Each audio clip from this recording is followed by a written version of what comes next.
Back Ballari ಕಾರಾಗೃಹದಲ್ಲಿರುವ ದಾಸನಿಗೆ ಎದ್ರು ಕೂತ್ರು ಜಾಮೀನಿನದ್ದೇ ಚಿಂತೆ. ಜಾಮೀನು ಮಂಜೂರಾಗತ್ತಾ, ಏನಾಗತ್ತೆ ಅನ್ನೋ ಅದರಲ್ಲೇ ಕನವರಿಕೆಯಲ್ಲಿದ್ದಾರೆ.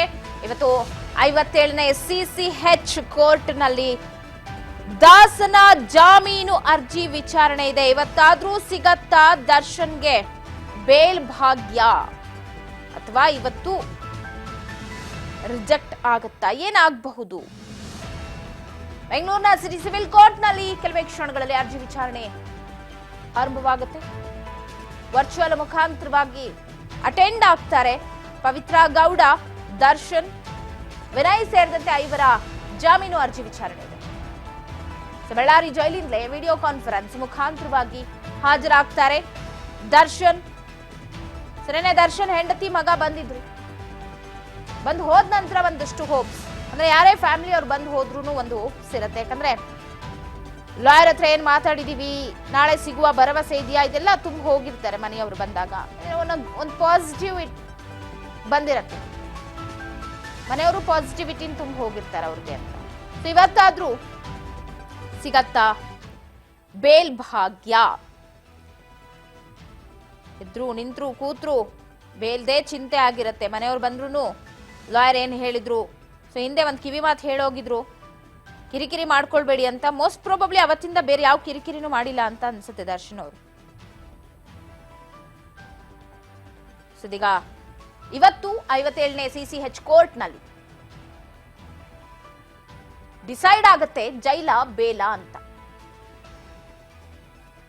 ಸಾಕಷ್ಟು ಕುಗ್ಗ್ ಹೋಗಿದ್ದೀನಿ, ಬೇಲ್ ಬೇಕು, ಈ ರೀತಿ ಫ್ಯಾಮಿಲಿ ಫ್ರೆಂಡ್ಸ್ ಹತ್ರ ಎಲ್ಲ ಮಾತನಾಡಿದ್ದಾರೆ ದರ್ಶನ್ ಅವರು ಅನ್ನೋದು.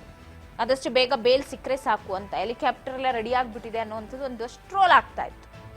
ಕರ್ಕೊಂಡು ಹೋಗ್ತಾರೆ, ಸಿಗತ್ತೆ, ಇವತ್ತಲ್ದಿದ್ರು ನಾಳೆ ಬೇಲ್ ಸಿಕ್ಕೇ ಸಿಗತ್ತೆ ಅಂತ. ಸೊ ಏನಾಗಬಹುದು? ದರ್ಶನ್ ಬೇಲ್ ಅರ್ಜಿ ಇವತ್ತೇ ನಿರ್ಧಾರವಾಗತ್ತಾ? ಇವತ್ತೇ ಬೇಲ ಜೈಲ ಅನ್ನೋದು ಡಿಸೈಡ್ ಆಗತ್ತಾ, ಅಥವಾ ಮತ್ತೇನಾದ್ರೂ ಮುಂದೂಡಿಕೆಯನ್ನ ಮಾಡ್ತಾರಾ? 36 ದಿನಗಳ ಒಂದು ಬೇಲ್ ಭವಿಷ್ಯ ಇದು. 1 ತಿಂಗಳಿಂದ ಬೇಲ್ ಅರ್ಜಿ ಹಾಕಿ ಇವತ್ತು ಸಿಗತ್ತೆ ನಾಳೆ ಸಿಗತ್ತೆ ಅಂತ ವೇಟ್ ಮಾಡ್ತಿದ್ದಾರೆ. ಚಾರ್ಜ್ ಶೀಟ್ ಸಲ್ಲಿಕೆ ಆಗುವವರೆಗೂ ಬೇಲ್ ಅರ್ಜಿಯನ್ನು ಸಲ್ಲಿಸಿರ್ಲಿಲ್ಲ, ಯಾಕಂದ್ರೆ ಗೊತ್ತಿತ್ತು ಬೇಲ್ ಸಿಗಲ್ಲ ಅಂತ. ಚಾರ್ಜ್ ಶೀಟ್ ಹಾಕಿದ್ಮೇಲೆ ಸಿಗ್ತಾ ಇಲ್ಲ, ಅದಕ್ಕಿಂತ ಮುಂಚೆ ಹಾಕಿದಿದ್ರೆ ಇನ್ನೆಲ್ಲಿ ಸಿಗ್ತಾ ಇತ್ತು, ಬರೀ ಅಲ್ಲಿ ಬೇಕಾಗಿತ್ತು. ಸಿಗತ್ತೋ ಇಲ್ವೋ ಅನ್ನೋ ಆ ಕನವರಿಕೆಯಲ್ಲೇ ಇರಬೇಕಾಗಿತ್ತು. ಸೊ ಹಂಗಾಗಿ ಹಾಕಿರ್ಲಿಲ್ಲ ಬೇಲ್ ಅರ್ಜಿಯನ್ನ. ಸೊ ಚಾರ್ಜ್ ಶೀಟ್ ಸಲ್ಲಿಕೆ ಆದ್ಮೇಲೆ ಬೇಲ್ ಅರ್ಜಿಯನ್ನ ಹಾಕಿ ಈಗಾಗಲೇ ಬಹಳಷ್ಟು ಬಾರಿ ರಿಜೆಕ್ಟ್ ಆಗಿದೆ.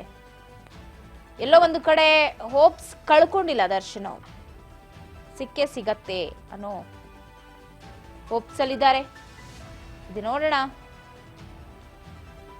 ಇವತ್ತೇನಾಗತ್ತೆ, CCH ಕೋರ್ಟ್ ಏನ್ ಹೇಳತ್ತೆ, ಬೇಲ್ ಭಾಗ್ಯನ ಏನು ಅಂತ. ಯಾರೇ ಬಂದು ಯಾರೇ ಹೋದ್ರು ಕೂಡ ಅದೇ ವಿಚಾರವನ್ನ ಚರ್ಚೆ ಮಾಡ್ತಾರೆ ದರ್ಶನ್ ಅವರು.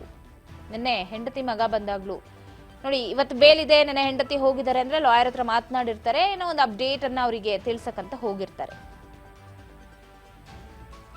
ಅಥವಾ ಕೋರ್ಟಲ್ಲಿ ಹಿಂಗ್ ಮಾತಾಡ್ಬೇಕು ಏನು ಎತ್ತೆ, ಈ ರೀತಿ ಇರತ್ತೆ, ಗೊತ್ತಿಲ್ಲ. ವಿನೇಶ್ ನೋಡಿ ನಿನ್ನೆ ಸಮಾಧಾನಗೊಂಡಿದ್ದಾರೆ ಪತ್ನಿ ಜೊತೆ ಬಂದಂತ ಸಂದರ್ಭದಲ್ಲಿ. ನಿನ್ನೆಯ ಭೇಟಿಯ ವೇಳೆ 45 ನಿಮಿಷಗಳ ಕಾಲ ಮಾತುಕತೆಯನ್ನ ನಡೆಸಿದ್ದಾರಂತೆ ಪತ್ನಿ ಮಗನ ಜೊತೆಗೆ. ಭೇಟಿ ವೇಳೆ ಅಪ್ಪ ಮಗನ ನಡುವೆ ಮಿಸ್ ಯು ಸಂಭಾಷಣೆ ಕೂಡ ನಡೆದಿದೆ.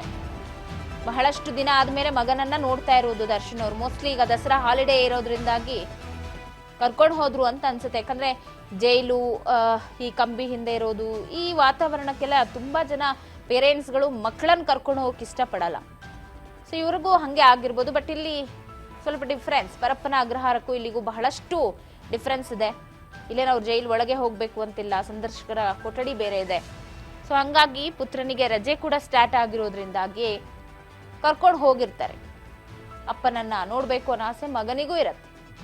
ಯಾಕಂದ್ರೆ ನೋಡಿ, ಬಹಳಷ್ಟು ದಿನದಿಂದ ನಾವು ಗಮನಿಸಿದಾಗ ವಿನೀಶ್ ನೋಡ್ಲಿಕ್ಕೆ ಹೋಗಿರ್ಲಿಲ್ಲ ಅಪ್ಪನನ್ನ. ನಾನು ಹೇಳ್ದಂಗೆ ಒಂದಷ್ಟು ಜನ ಮಕ್ಕಳನ್ನ ಯಾಕೆ ಜೈಲಿಗೆ ಕರ್ಕೊಂಡು ಹೋಗೋದು ಬೇಡ ಅಂತ ಇರತ್ತೆ. ನೆನ್ನೆ ಹೋಗಿದ್ದಾರೆ, ಬಹಳ ಹೊತ್ತು 45 ನಿಮಿಷಗಳ ಕಾಲ ಮಾತುಕತೆ ನಡೆದಿದೆ ಅಪ್ಪ ಮಗನ ನಡುವೆ. ಅದಾದ ನಂತರ ಬೇಲ್ ವಿಚಾರವಾಗಿ ಕೂಡ ಪತ್ನಿಯ ಜೊತೆಗೆ ದರ್ಶನ್ ಮಾತುಕತೆ ನಡೆಸಿರ್ತಾರೆ. ನಾನು ಆಗ್ಲೇ ಹೇಳಿದೆ, ಲಾಯರ್ ಜೊತೆಗೆ ಮಾತನಾಡಿದ್ರ, ಏನ್ ಹೇಳಿದ್ರು, ಬೇಲ್ ಸಿಗೋ ಭರವಸೆ ಏನಾದ್ರೂ ಇದೆಯಾ, ಹೋಪ್ಸ್ ಇಟ್ಕೊಳ್ಬೋದಾ, ಈ ತರ ಒಂದಷ್ಟು ಪಾಸಿಟಿವಿಟಿಯನ್ನ ತುಂಬ ಹೋಗಿರ್ತಾರೆ ವಿಜಯಲಕ್ಷ್ಮಿ ಅವರು. ಖಂಡಿತ ಇವತ್ತು ಏನಾಗುತ್ತೆ ಬೇಲ್ ಭವಿಷ್ಯ, ಇವತ್ತೇನಾದ್ರೂ ಬೇಲ್ ಸಿಗತ್ತಾ ಅಥವಾ ಮುಂದೂಡಿಕೆ ಆಗತ್ತಾ, ಏನಾಗಬಹುದು ಅಂತ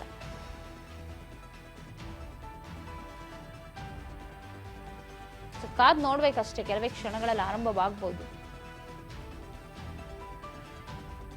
ಏನಾಗುತ್ತೆ ಮುಂದಿನ ದಿನಗಳಲ್ಲಿ ನೋಡ್ಬೇಕು. ಅಪ್ಪ ಮಗನ ಮಾತುಕತೆ, ಹೆಂಡತಿ ಸಮಾಧಾನ. ಇವತ್ತು ಕೋರ್ಟ್ನಲ್ಲಿ ಬೇಲ್ ಅರ್ಜಿ ವಿಚಾರಣೆ.